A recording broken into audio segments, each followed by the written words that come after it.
வணக்கம். நலம் நம்முடன். நில்லுங்க, கவனிங்க, யூசிங்க. சிந்தனை பகுதி.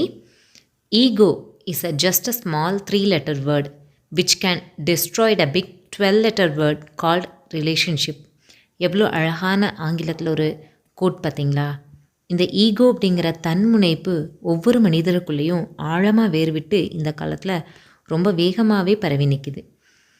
நான் அப்படிங்கிற அந்த தன்முனைப்பு தொழில் செய்யக்கூடிய இடங்களில், நம்ம பணிபுரியக்கூடிய இடங்களில், குடும்பத்தில், எல்லா இடத்துலையும் நீக்கமர நிறைந்திருக்கு. ஆனால் நம்ம இதை பெரும்பாலும் குடும்பத்துக்குள்ளே தான் அதிகமாகவே பயன்படுத்துகிறோம். மேலிருந்து ஒரு நபர் பார்த்தா அது அவருக்கு 6 போல் தெரியும். கீழிருந்து ஒருத்தர் பார்த்தா இதுவே 9 போல் தெரியும். அப்போது 2 பேர்த்தோட பார்வையும் மாறி இருக்குது.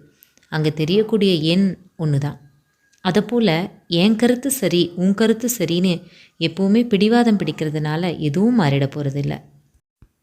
கணவன் மனைவி, அண்ணன் தம்பி, அண்ணன் தங்கை, இப்படி குடும்ப உறவுகளுக்கு இடையில் இந்த ஈகோ அப்படிங்கிற இந்த சொல், இந்த குணம் ரொம்பவே பெரிய பாதிப்புகளை ஏற்படுத்திட்டு தான் இருக்குது.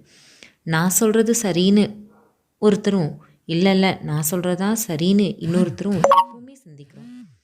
இந்த 9ங்கிற எண்ணை நீங்கள் பார்த்தீங்கன்னா, எப்படி அந்த எண் மேலிருந்து பார்க்கும்போது அது 6ஆகவும் கீழிருந்து பார்க்கக்கூடிய நபருக்கு 9ஆகவும் தெரியுதோ, அதை போல் ஒவ்வொருத்தரோட பார்வையில் அவங்களுக்கு அது சரின்னு படுது. இந்த 4ங்கிற அந்த அகந்தையை கொஞ்சம் தள்ளி வச்சுட்டு போனோம்னா இந்த வாழ்க்கை ரொம்ப வளமாக, ரொம்ப அழகானதாக, நிறைவானதாக இருக்கும். எல்லாத்துக்குள்ளேயும் அந்த மகிழ்ச்சி அப்படிங்கிறது நிரம்பி வழியும். அதை விட்டுட்டு நான் தான் பெருசு, நான் சொல்கிறது தான் சரி அப்படிங்கிற அந்த எண்ணம் நம்மளை ஏதோ ஒரு நிலையில் பின்தள்ளியே வைத்திருக்கிறது. நம்மளோட மகிழ்ச்சியையும் கேள்விக்குறியாக்குகிறது. இதை குறித்து சிந்தியுங்கள். இந்த வீடியோ உங்களுக்கு பிடிச்சிருந்தால் அவங்களோட நண்பர்களோடையும் பகிர்ந்து கொள்ளுங்கள்.